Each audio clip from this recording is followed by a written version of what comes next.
Good afternoon, everyone. I'm Paul Anderson with Primary Residential Mortgage in Boise, Idaho. It's a beautiful sunny afternoon on May the 8th. Great Monday, great way to start the week. This video is for my friends in real estate and mortgage.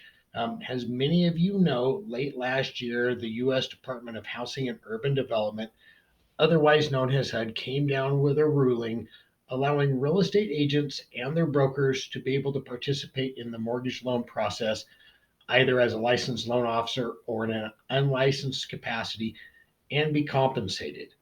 This creates a tremendous opportunity for regulators and their brokers to be more involved in the transaction, and it creates additional revenue. Here are some of the most frequently asked questions that we've been asked since this has come about.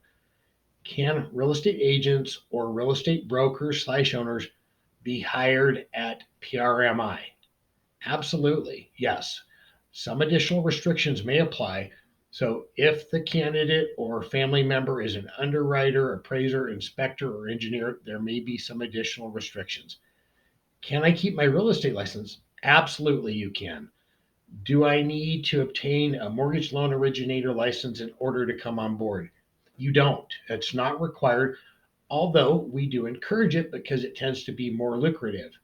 However, if that's not a fit for you, we do have producing unlicensed roles as well. Is there an initial investment required of me? No, there is not. Um, is there any time commitment if I do decide to come on board? There is not. Is co branding permitted? No, it is not. Um, can I be part time or full time? Yes, depending on the role that you choose, will depend on the time commitment. Which roles am I permitted to be hired into? So some of the licensed roles are as a loan officer, full time or part time. You can be a producing sales manager full time, producing branch manager full time. Some of the unlicensed roles are business development associate, that can be full or part time, as well as the marketing coordinator position. You can be a non producing sales manager or a non producing branch manager, and those are both full time positions. A big question that we're getting is, can I perform my PRMI job duties at the real estate company office location? No, you can't. We commingling of office spaces is not permitted with your PRMI job duties. They can't be permitted within the real estate office space unless there's a desk rental in place. Now, you may use your own device so long as it follows our policies, and we could go over that more when we interview. You can also work from a licensed location, which we have several of. You can have a desk rental at the real estate brokerage. You can also work from home. We just have to do the remote work agreement.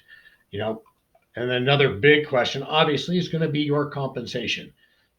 Most real estate agents are often a 1099 employee. However, when you come to work for PRMI as a loan officer, all of our employees are W 2 employees. Um, how can you be compensated? It will depend on your role. There's hourly, there's salary, a basis points override or a per file bonus.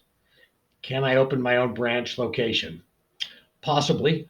We want to look at each opportunity on a case by case basis and take into account anticipated volume, expenses, and revenue, and come to a collective decision. But for an entrepreneur, this may be a great opportunity for you.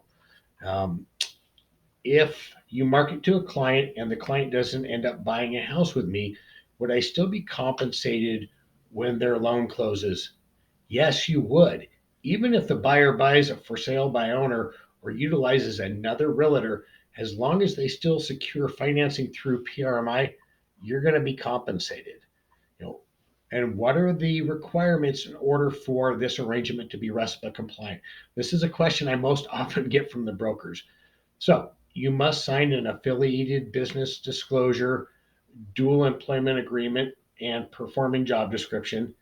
In addition, your compensation must be bona fide, market based, and the compensation paid needs to be based on the services you actually performed in the transaction. You know, and then, obviously, with some of these forms, at what point does the affiliated business disclosure need to be signed and who discloses it?